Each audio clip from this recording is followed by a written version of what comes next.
It's Back to the Future, Back in Time, by Funko Games and Prospero Hall. This is a game for ages 10 and up, 2 to 4 players. This is based on the actual first movie, Back to the Future, that starred Michael J. Fox and Christopher Lloyd. In just one game, they have captured almost every element from the 1985 movie, also titled Back to the Future.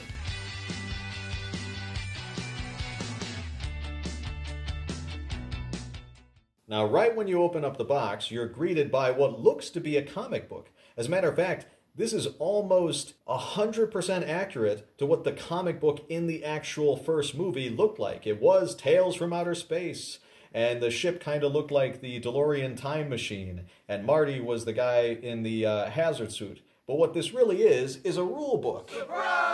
It tells you every facet of this game that you're going to learn. It tells you where all the important locations are, what cards you're going to be using, how you can win the game, and also where characters are allowed to go and where they are banned from going. But all of these look like it's a lot to digest, but trust me, once you get going, anybody can learn this game. So that's just the instruction booklet, and look at this. Ooh. This is the actual board itself, but it says right here, disconnect capacitor drive before opening, because this is a picture of the flux capacitor. This was the item that made time travel possible in the actual DeLorean in the movie.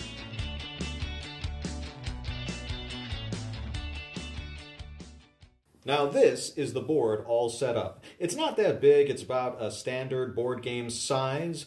You will want a lot of table space though, because there are a lot of elements that come to this game. As you can see, this is an aerial view of Hill Valley. There are some symbols, and we'll get to those in a little bit, but this is basically where everything takes place. And anytime you move, you're not going to be moving from like one building to one building. These are divided up into sections, so if you move from one grid section to another.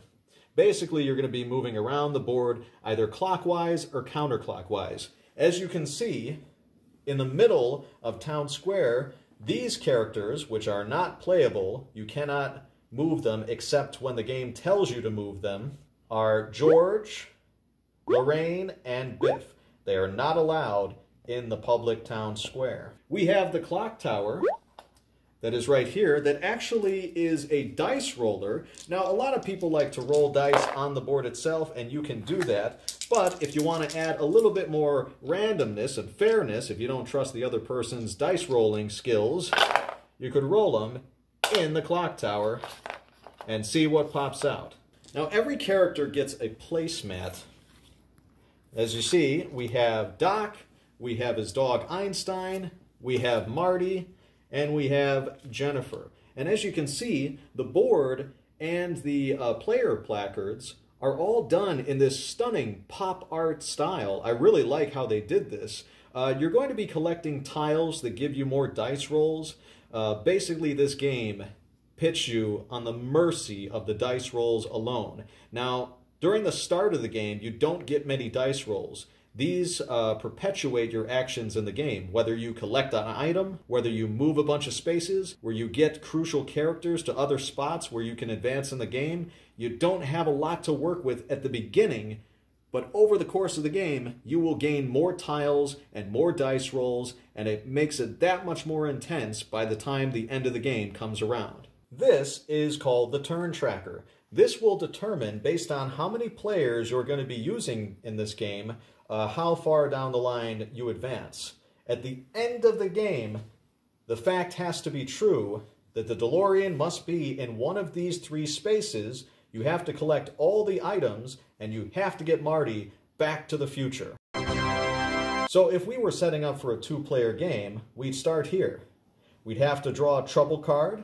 That's an event that happens in the game, and we'd have to pick a movement card that shows us where Lorraine and George are in the game. Now, over the course of the game, we have to get these guys closer together because they're actually Marty's parents. And if they don't fall in love, he will have never been born in the future. So that's very crucial. And after each turn, you move this tracker along. so you can kind of see how far down the line you have to go in order to get to the end of the game.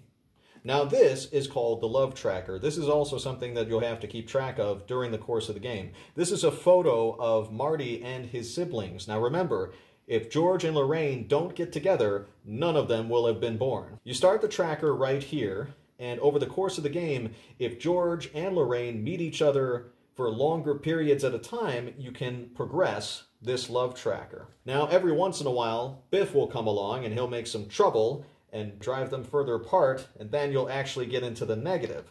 Every once in a while, the game is going to tell you to check the love tracker. And if your cube is not in these heart sections, then that means you have to remove one of the photo tiles. So now, just like the movie, you can actually see the characters start to disappear. And they'll make you flip over one of these at a time. After the second half of the game, they'll make you flip over 2 of these at a time if you're in the negative or you're not on the heart space. These 3 heart spaces mean that you're in the clear, and you have to be in one of these heart spaces by the end of the game, otherwise you will have lost. Now these are the dice. As you can see, there are several different colors, and there is a point to that, so let's roll them and tell you which is which. These are dice to help you move from point to point around the board. Anytime you see this arrow, you can either move your character or move the DeLorean car. Some of them have double arrows on them. These pink or maroon ones are the love dice. You have to get 2 characters to fall in love. These are strength dice. You're going to use these to beat back the villain of this game. His name is Biff. Anytime with a star, that means you punched Biff. If you come up with 2 stars, that means you punched him twice. If you get enough of these dice that have the picture of Biff on them, he can cause trouble and hinder your success. And you've got a lot of things to juggle in this game, so you don't want him popping up and ruining everything. These are basically the knowledge dice. You can gain more knowledge, and you could get more items, and these lightning bolts on any other dice are wild dice. So if they land, whatever you need that is helpful, whether it's knowledge, or you use them for love or speed, you can use the lightning bolts in order to advance. Now let's set up some of these pieces and just see how a normal game would progress. First, very important, we need the DeLorean. As you can see, sorry I didn't have time to build it to scale, but this is pretty accurate for such a little car. The game starts with the DeLorean right here. And over the course of the game, as you're building up dice rolls, you have to move this along the tracker so that you can eventually get it to Doc's house. But you can't just move it willy-nilly. You need Doc or Marty. You need somebody in the car's space when you roll the dice in order to move it along. So you're constantly having to monitor where it is and where it can go. There will be certain opportunities that can help you pick up more dice rolls or possibly more items that will help you. For instance, if you go to the school parking lot, you might be able to park and draw an extra power tile to get extra dice. Or let's say you go to Doc Brown's house and you find a new invention. Or maybe you can borrow George's binoculars at George's house. Or maybe you could tell Biff to get your damn hands off her. You're going to have to roll these specific symbols in order to pick up this item. Now let's say you made all the dice rolls, and let's say you've collected all of these opportunities. Well, that is going to help you in the game, but there's not just opportunities, there's trouble. For instance, a gang could taunt Lorraine's friends, and they do that at the North Shops. You got to roll a heart in order to get rid of that and gain another power tile. Or maybe the gang causes a ruckus in Lou's Cafe. Oh man.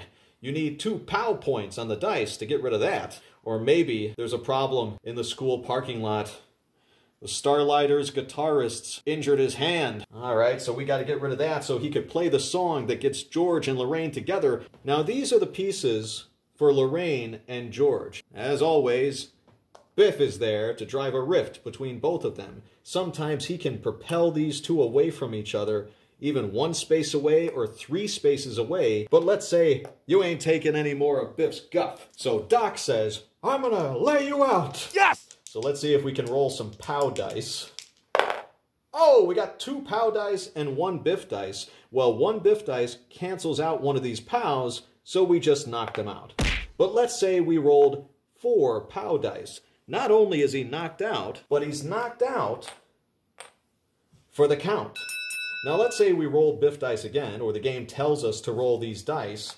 If Biff, for whatever reason, gets one of these symbols, he can take away one of these. If he gets a lot of them, he can take away all of them, and then all of a sudden he wakes up from his stupor, and he can cause more havoc.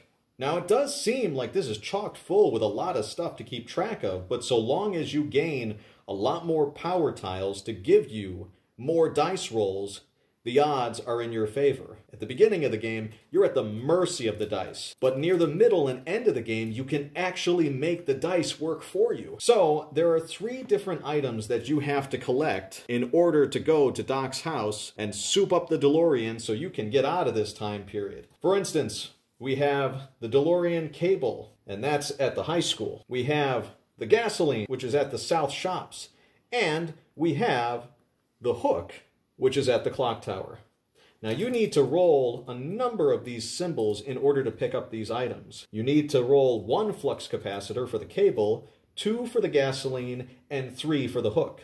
But hey, if you roll all of those, then that means you gain all these items, you rush them over to Doc's house, and so long as those items are there, by the time you move the DeLorean and park it in Doc's house, you can use all of these in order to progress to the end of the game. So you cannot move any further until you collect these 3 items for the DeLorean. So now that we have the items, we're going to move.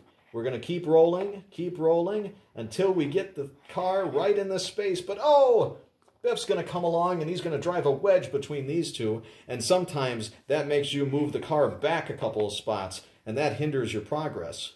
Now, talk about coincidence. I've played this game numerous times, but the most surprising thing that happened in this game actually was screen accurate to the movie. Huh? I had the DeLorean in one of these 3 spaces, and I was all ready to go.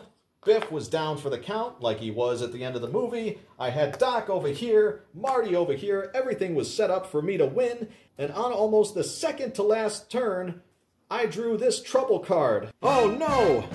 A tree branch broke the cable. So that means that that's going to hinder my progress, and I'm 1 turn away from winning the game. So in order to beat this, I have to roll 2 arrows and a POW symbol. That's kind of hard, so I had to constantly spend power tiles and roll as much as I could in order to get rid of that card so that I could get out of here and finally win the game.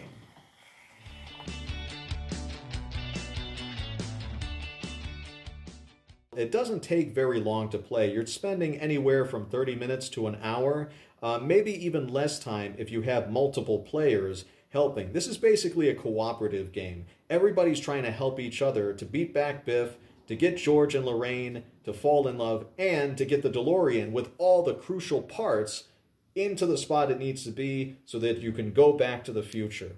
A good game. It's definitely a good time to have if you've got some time on your hands.